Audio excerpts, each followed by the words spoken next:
personīgi ļoti bieži lietoju dažādas kartes.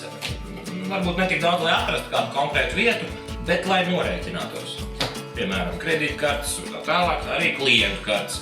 Kartes, kurām ir magnētiskā josla, mēdz nestrādāt. Kāpēc? Viņas nolietojās tāpat kā viss cits, kā mēs varam viņu uzfrišināt. Mēs ņemam skoču, protams, uzlīmējam pāri šai te magnētiskajai joslai un nogriežam. Skočs tur arī paliek un mums vairs nebūs šādas problēmas veiklā. Lūk tā, dari gudri!